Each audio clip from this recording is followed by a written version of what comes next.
This conference will now be recorded. Okay, sorry, I'm just waiting for my audio to come back up. Okay.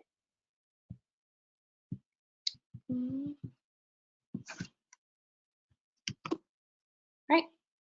Hello, everyone. My name is Alexandria Kohn, and I am the intern this summer at Community Advocates Public Policy Institute, working with Annika in the Tobacco Free Alliance. Today, I will be going over health equity with a strong emphasis on terms needed to help guide your work in the public health setting.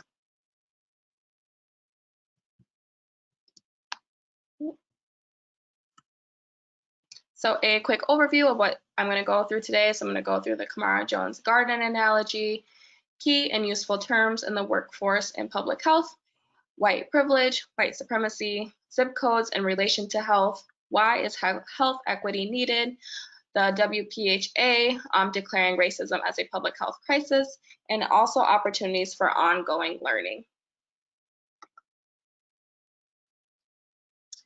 I first would like to start this presentation with Camara Jones' garden analogy. This is a theoretical framework for understanding racism on 3 levels.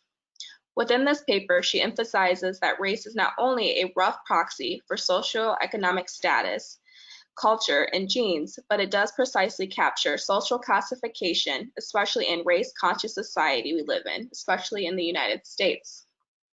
She goes on to say that race noted on the health form is the same race noted by a sales clerk, a police officer, or a judge, and that this racial classification has profound impacts on daily life experienced in this country. I will now be playing a short video that explains briefly on what the garden analogy is.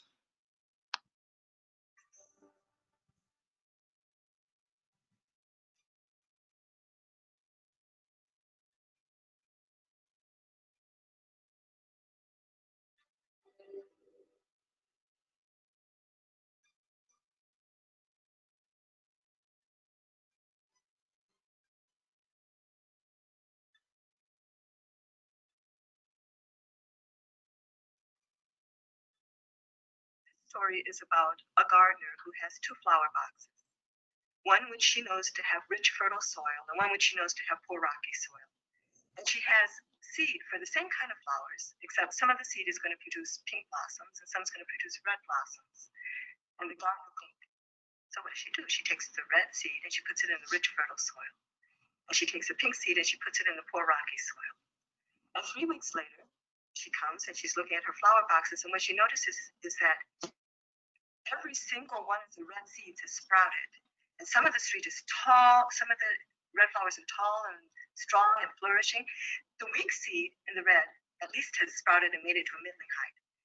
But when she looks in the pink box, in that poor rocky soil, the weak pink seed has died. And the strong pink seed is just struggling to make it to a middling height. And then those flowers go to seed. And the next year, the same thing happens. And then those flowers go to seed.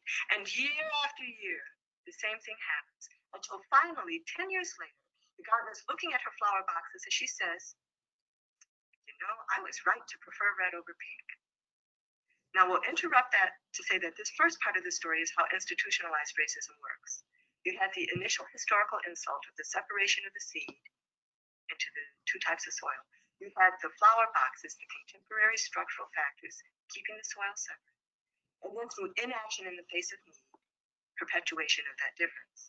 But now we're going to pick the story back up and say, well, where would personally mediated racism be in this garden? Well, that's when the gardener's looking at her flowers and she says,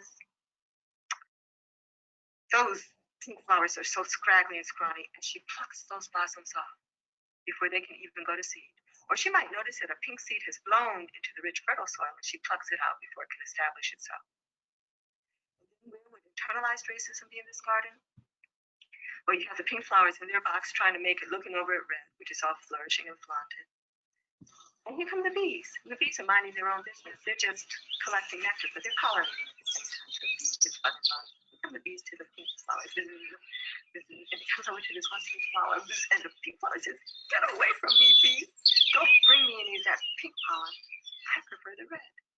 Because the pink flower has internalized that red is better than pink. So then the question arises, what do we do to set things right in this garden? Well, you could say, well, let's address the internalized racism.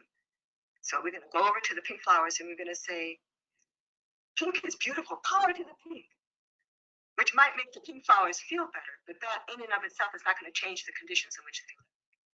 Or you can say, okay, well, I understand that. Let's address the personally mediated racism.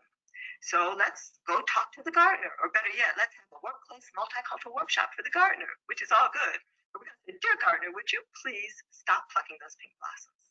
And maybe she will, and maybe she won't. But even if she does, it's not going to change the situation in which the pink flowers find themselves. What you really need to do if you want to set things right in this garden is to address the institutionalized racism. So you have to either break down the boxes and mix up the soil, or if you want to keep separate boxes, that's okay too, although to me it makes it easier to segregate resources. But if you want to keep separate boxes, then you have to enrich that poor rocky soil until it's as rich as the rich fertile soil. And when you do that, you know, the pink flowers will flourish. They will look grand and beautiful and wonderful, maybe even better than the red, because they have, after all, been selected for survival and strength, which is a very, very interesting notion. And then once those pink flowers are flourishing, they'll no longer be looking over at red, wanting to be red. So you have also addressed the internalized racism. And in addressing the institutionalized racism, you may even address the personally mediated racism. Now, the original gardener may have to go to her grave preferring red over pink, but her children, seeing the flowers equally beautiful, would be less likely to adopt that attitude. So this story has very quickly been to illustrate these three levels of racism: institutionalized, personally mediated, and internalized. And to very strongly suggest that if we want to set things right in the garden, we have to at least address the institutionalized racism. We can address the other levels at the same time, but we have to at least address the institutionalized racism. And when we do, the other levels may take care of themselves. There's just one last piece to this story, which is the important question: who is the gardener? After all, the gardener is the one that I've given the power to decide, the power to act, and control of resources. And who is this gardener really? Well, certainly government is part of the gardener. You know, sometimes I joke and say, well, maybe the rich people behind government are part of the gardener. Maybe we can be our own gardener in communities if we have this power to decide, power to act, and control of resources, which is what I also describe as self-determination. But whoever the gardener is, whoever's going to have this power, it's very important that the gardener be concerned with equity. If the gardener is not concerned with equity, then you'll have the scrawny looking pink flowers and the pretty red flowers, and the gardener will be thinking that the garden is beautiful when in fact it is not. Okay, so next we are going to go on to we're going to dive deeper into the three key terms that are within the garden analogy. So the first one is institutionalized racism, and that is access to the goods, service, and opportunities of society by race. Institutionalized racism is normative. It's sometimes legalized and often manifests as inherited disadvantages. Examples of this include differential access to quality education, sound housing, gainful employment, appropriate medical facilities, and clean environment. And then other examples include differential access to information, including one's own history, resources, including wealth and organizational infrastructure, and voice. And that voice can be seen in voting rights, representation in government, and control of the media. Next is the personally mediated racism, and that is defined as prejudice and discrimination, where prejudice means differential assumptions and the ability, motives, and intention of others accord.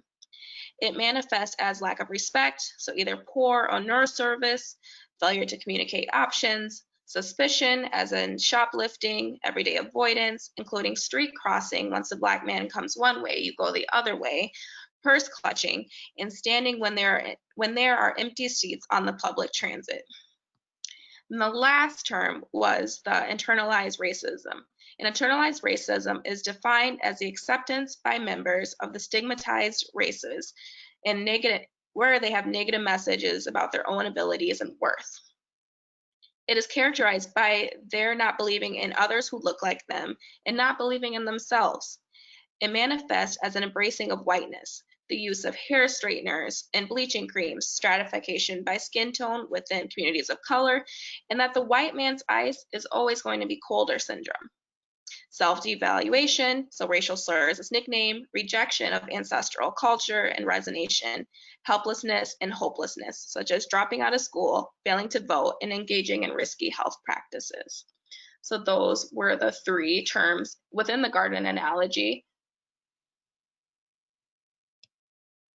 Next, we'll be going over key terms needed to be known by our peers, our coworkers, and those working in public health. The first is bias. And bias is described as a prejudice towards one group and its members relative to another group. Explicit bias is biases that people are aware of and operate consciously. They are expressed directly. Implicit bias is biases people are usually unaware of and operate at a subconscious level. Implicit bias is usually expressed indirectly. And there's individual racism, which is prejudgment, bias, or discrimination based on race by an individual. Institutional racism is policies and practice and procedures that work better for white people than people of color, often unintentionally. Next is racial equity, and that is where race can no longer be used to predict life outcomes, and outcomes for all groups are improved. Racial inequity is race can be used to predict life outcomes. Examples including disproportionality in education, high school graduation rates, jobs and unemployment rates, criminal justice, arrest, and incarceration rates. Next is structural racism, and that's a history of current reality of institutional racism across all institutions, combining to create a system that negatively impacts communities of color.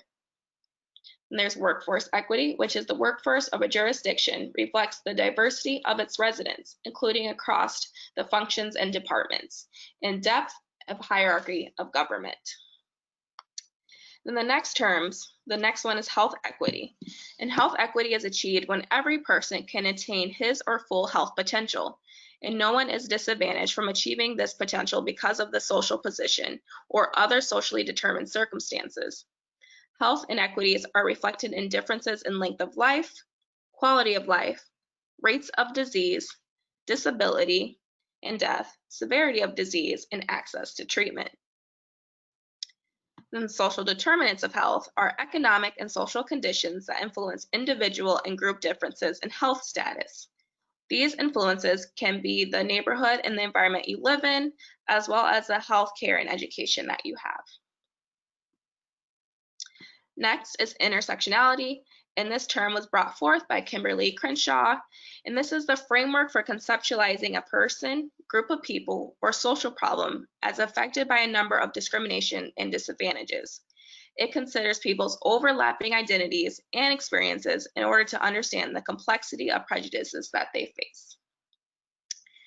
Last is microaggressions, and these are defined as everyday, subtle, intentional as well as unintentional interactions or behaviors that communicate some sort of bias towards historically marginalized groups. And this can be seen as people of color being followed around in stores or getting on an elevator and have people moving away and grabbing their purse and their wallet. Or another example could be telling a person of color that they talk white, proper, or educated. Or even telling a Black woman with naturally curly hair that they like their hair better straight. So this is a visualization, kind of what these words represent. So inequality is the unequal access to opportunities, and as you can see, the one side of the tree has a significant amount more apples than the person on the right side of the tree. And then equality, evenly distributed tools and assistance. As you can see, you can have the same ladder, but if there's only 2 apples on your side and the other side has a significant amount, is it really equal? It might be equal in tools, but it's not equal in access. Then there's equity, which is custom tools that identify and address inequities. So he has a taller ladder, so he can reach the 2 apples that are on his side, but he's unable to still have that abundance of apples on the other. And then the next is addressing the internalized and institutionalized racism. And that's what the justice is making sure that apples are able to grow around the whole tree and that there's tools where you can have access.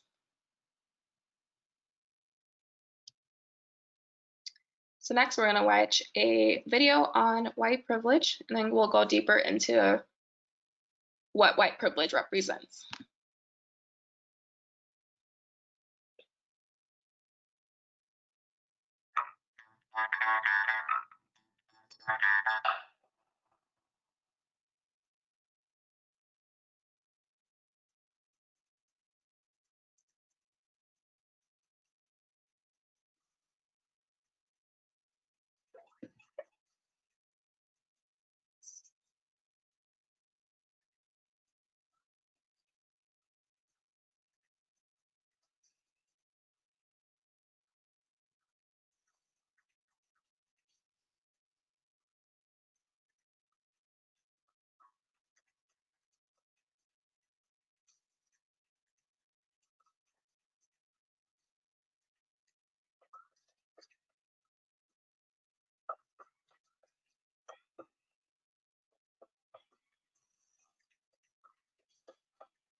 All right, now we're going to dive a little bit deeper into white privilege.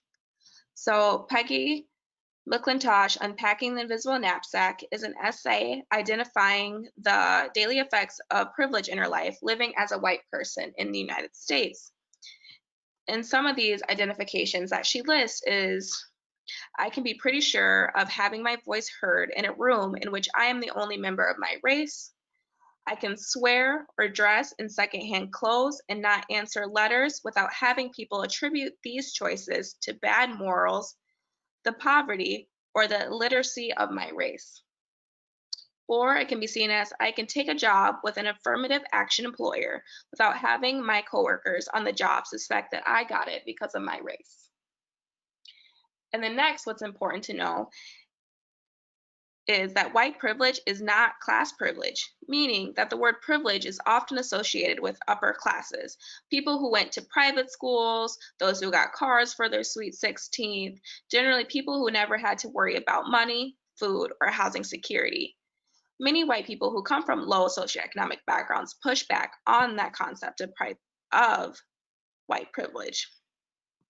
White privilege means that you're born into a racial norm, one where you can turn on television or open the front page of the paper and see people of your race widely represented.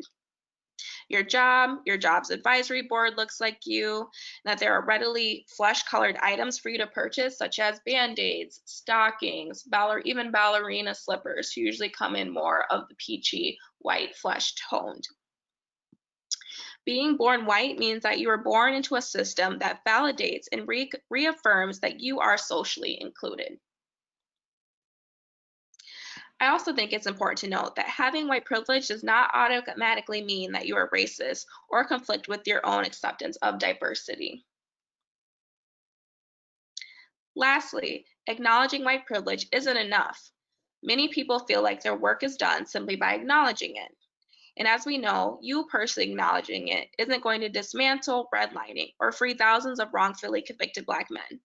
But you can help by supporting local Black and brown businesses, speaking up when you see police harassing people of color, and going to vote in the best interest of communities of color.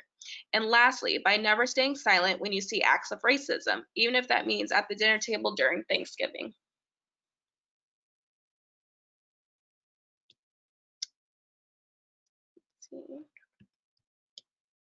So the next term I wanted to dive deeper into is white supremacy. When we think of white supremacy, we usually think of the photos represented on the left-hand slide, specifically the lower left-hand slide. But the definition of white supremacy is the belief in theory or doctrine that white people are inherently superior to people from all other racial and ethnic backgrounds, especially Black people, and therefore rightfully the dominant group in any society. This can manifest within the workforce. A paper by Terma Akna gives a list on how characteristics of white supremacy cultures can show up in our organizations. One is by perfectionism. The next is like a sense of urgency, and that could be seen as a continued sense of urgency that makes it difficult to take time to be inclusive, encourage democratic thoughts and decision making, and to think long term to consider consequences. And this is reinforced by funding proposals which promises too much work for too little money, and by funders who expect too much for too little. Next is quantity over quality, and that is where all resources of organizations are directed towards producing measurable goals. Things that can be measured are more highly valued than things that cannot. For example, number of people who attend a meeting, newsletter circulation, money spent are more valued than quality of relationship, democratic decision-making, and ability to constructively deal with conflict. Next is worship of the written word. So those with strong documentation and writing skills are more highly valued, even in organizations where ability to relate to others is key to the mission. Next, only one right way, and that is the belief that there is only one right way to do things. And once people are introduced to that right way, they will see the light and adopt it. Similar to the missionary who does not see value in the culture of other communities, but they only see value in their belief about what is good. And it is important to count that what counts as professionalism is deeply rooted in white culture and in white norms. So these are only a few examples listed onto the paper, and I will send the whole article over once we are done today. Next, we're going to watch The Tale of Two Zip Codes and then dive deeper into that.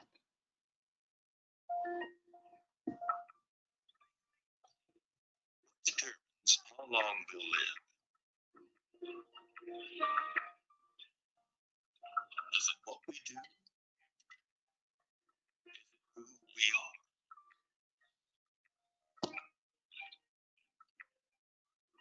Usually when it comes to predicting how long you'll live, your zip code is more important than your genetic code. Here's how this works. Meet Beth and Maria. They both have jobs. They're around the same age. They're both married, and they both have 2 kids. Beth lives in A-Town, while Maria lives in B-Ville, less than 1 mile away. They're similar in so many ways. But here's the thing. On average, residents of B-Ville will die more than 15 years sooner than the residents of A-Town. Why? Because where you live is about more than just your address. It's about your opportunities. For example, Deb and Maria's access to healthy options is really different. In A-Town, Deb's family is surrounded by healthy food options, including farmers markets, specialty shops, and grocery stores. The air in A-Town is cleaner and fresher, and there are lots of safe, clean parks where Deb can exercise and her children can play. A-Town has good public schools for Deb's kids and easy access to emergency and preventive health care. On the other hand, B-Ville has broken, badly lit sidewalks, and the parks are unsafe. The air is filled with truck exhausts from the nearby highway. Food options, Maria's only choices are B-Ville's many liquor stores, fast food places, or convenience stores. The schools in B-Ville are overcrowded and undersupported. And even if Maria can get her kids into better schools far away, she needs to figure out how to get them there without access to a car. So for Maria, having to juggle so much to find healthy options can be an overwhelming source of chronic stress, which is a serious health risk factor. In fact, for all the residents of B-Ville, chronic stress drives health problems like obesity, diabetes, asthma, and heart disease. How did A-Town and B-Ville get so different? Well, in many cases in cities and towns across California, the root cause was racial and economic discrimination. Over the generations, poor white people and people of color were pushed to less desirable parts of town. Where banks refused to lend money, businesses left, jobs too, schools declined, and the neighborhood crumbled. Everyone who could move away did. And what's more, when communities like A-Town and B-Ville are so unequal, B-Ville isn't the only one that suffers. Because it turns out that not only is your zip code a predictor of how long you live, so is what country you live in. Countries with the greatest income inequality have the lowest life expectancy. So even Americans like Deb, who are white, insured, college-educated, and upper income, die younger than their peers in other countries. In fact, our life expectancy is 43rd in the world, and that number is slipping. In the end, our biggest health risk may actually be inequality, and extreme inequality hurts us all. So what do we do? Well, if we're all going to be healthier, we don't just need to help the folks in B-Ville beat the odds. We need to change the odds for everyone. That's what we're doing. There's a movement happening. We're Californians. We don't follow. We lead. We are building the power to make health happen in communities across the state. We are coming together to build one California, a smarter, more inclusive, and equitable state that creates health and opportunity for all of us. Join us. To learn more, visit buildinghealthycommunities.org. All right, so now we are going to look at the tale of 2 zip codes and reflection to Milwaukee. So I pulled data from one of the lowest incomes in Milwaukee, 53206, and one of the highest, 53211. The median income of 53206 is sitting around $22,141, whereas the median income in 53211 sits at $116,875. And the racial demographic breakdown of these 2 zip codes are exactly flipped from each other.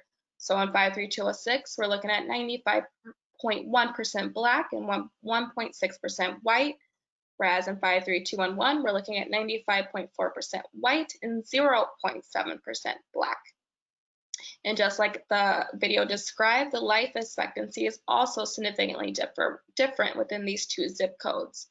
53206, the life expectancy is 73.1, whereas 53211, the life expectancy is 82.9. I think it is really important to note that 53206, that this zip code has that incarcerated the highest percentages of Black men in America, up to 62%. And then it also has residents received the lowest rating for health outcomes. And that rating was based off of access to quality health care, health behaviors, physical environment, poverty, and education. So now we're going to look at it in reflection to tobacco and tobacco usage. So the Milwaukee Collaborative Project, this is a very brief overlook of that project. So they did 353 store assessments were performed at tobacco retails across Milwaukee in the 3 demographically distinctive regions from 2016 to 2018. The project here identifies inequalities in the retail environment.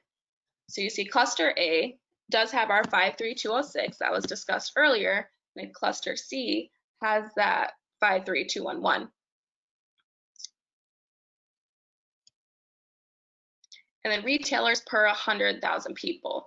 So the retailers in cluster A is 1.5 compared to the one in cluster C at 1.0.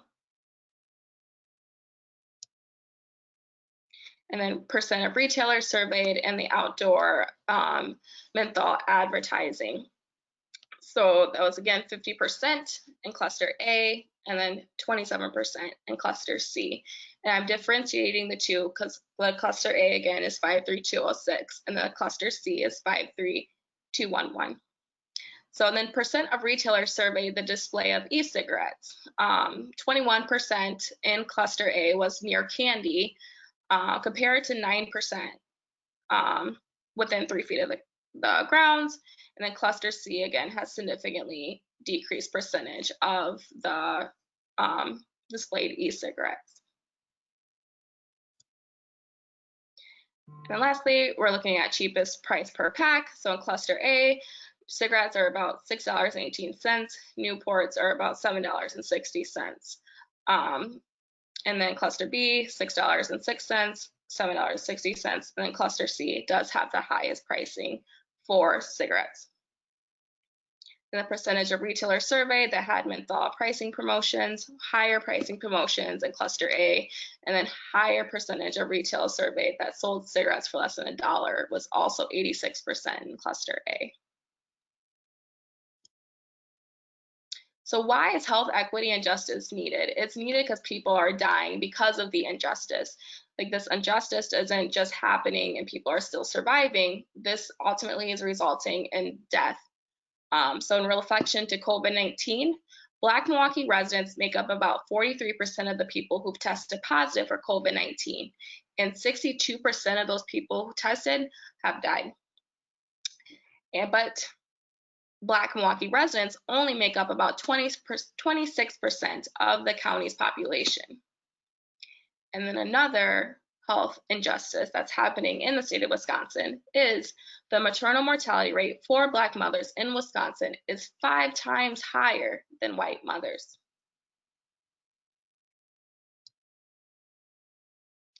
So the Wisconsin Public Health Association in 2018 did declare that racism is a public health crisis in Wisconsin and that they are committed to taking action.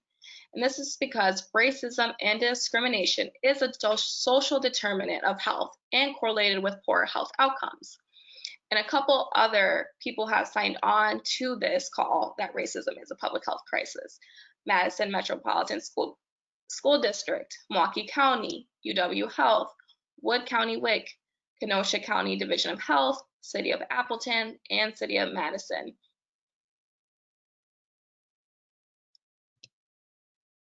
So ongoing learning. So this learning doesn't stop here at this webinar, but there are more efforts and chances for you to keep learning these terms and how to use them and how to defeat health inequities. So one book I highly recommend is Medical Apartheid by Harriet A. Washington. And it's a book from the era of slavery to the present day, the first full history of Black America's shocking mistreatment as unwilling and unwitting experimental subjects at the hand of the medical establishment. And then I pulled a quote from the book, and it says, a closer look at the troubling numbers reveals that Blacks are dying not of exotic and incurable, poorly understood illnesses, nor genetic diseases that target only them, but rather from the common ailments that are more often prevented and treated among whites than among Blacks. So highly recommended. Next is a podcast titled Since 1619, Lingering Imprint of Slavery on American Public Health, and that was produced by the American Journal of Public Health. And this podcast looks at whether slavery past has left an imprint on public health in the United States and the mechanisms for which the impacts of this history can still be observed today. Next, I encourage you all to take the Implicit Association test, and that's by the Project Implicit. And this test measures the strength of association between concepts. So examples being Black people, gay people, and evaluations of being good and bad, or stereotypes of athletic or clumsy. The main idea is that making a response is easier when closely related items share the same response key. And then another thing I recommend is taking the online course, The Roots of Health Inequity, by NACCHO, and this is an online course that introduces the public health workforce to concepts and strategies for addressing the root causes of health inequity in their everyday practice. So there is no prescribed amount of time necessary to participate on the site or to review materials, but it is highly recommended that it is done in groups. So thinking of like your workforce or your coworkers kind of coming together to participate in this online course. And then practicing health equity and allyship is a lifelong journey. So it doesn't stop with just the allyship.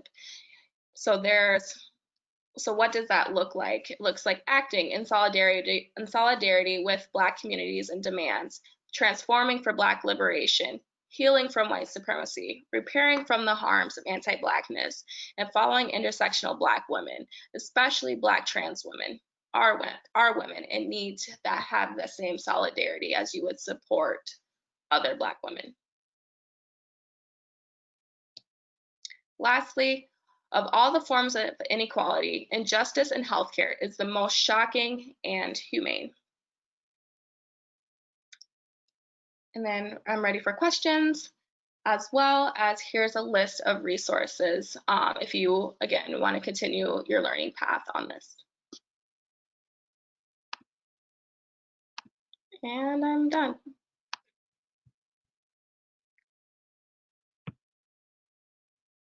Oh.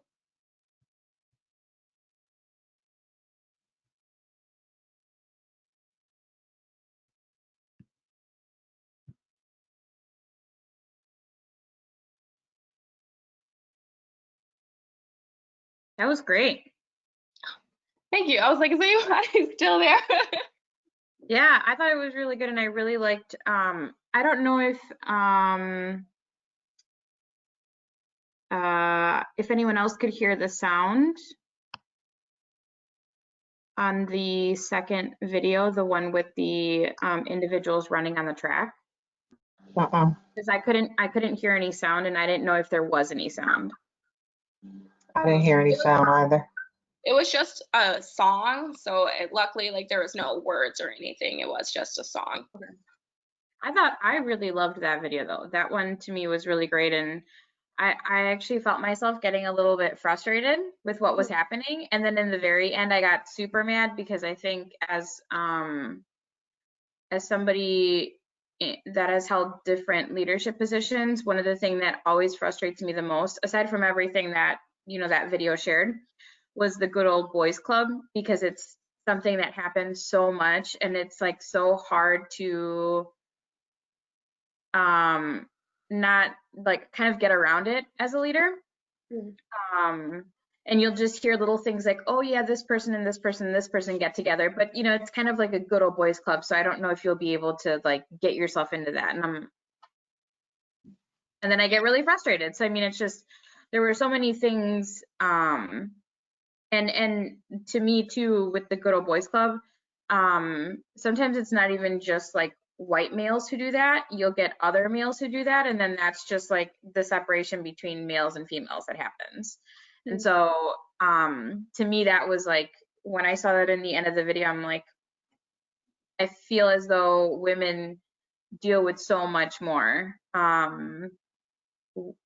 Sometimes it's regardless of race, but sometimes it's even more so because of their race. Like, it's just, women just get like the worst end of whatever sick is happening, in my opinion. But yeah, I think with that video, I think I get really emotional with the school to prison pipeline, just because that starts, you know, with our children, and it's not fair.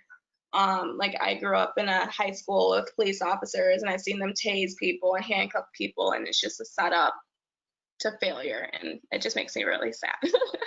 yeah, I felt that was a very powerful video. Yeah. Yeah, that's the exact video that was shown when I took, I think the training was called White Privilege. And that's the video that they used. And it just made it so clear. Like, it's something that my 14-year-old can watch and really understand, and get a grab of the system.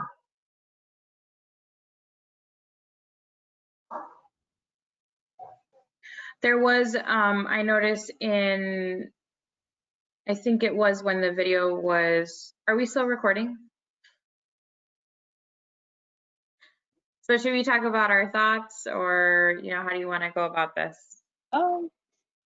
Does anybody else have reflections that they want to include? Dan? Hi, I thought this was so well done, and just one of the better webcasts that I've seen on this subject, so congratulations.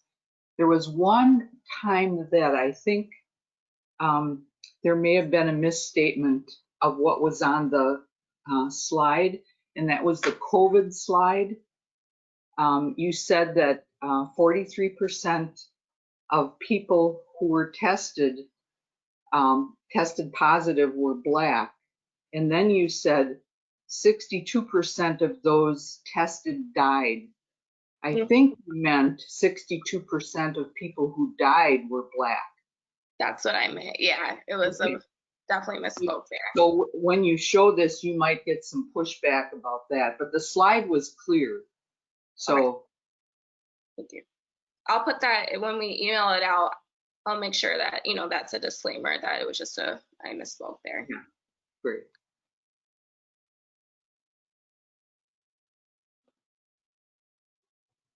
But thank you, Yeah, Jan. good job, Alex. But thank you, Jan. Yeah, it can definitely be really hard for people to sit through presentations that highlight such inequities and disparities. So it's always appropriate to offer resources and just ways to help out and kind of that light at the end of the tunnel.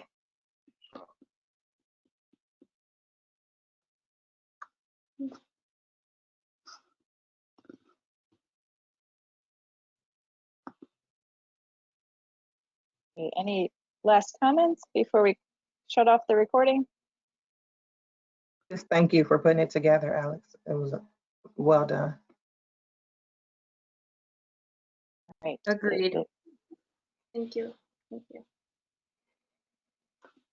Thank you all for joining. We're going to turn off the recording now.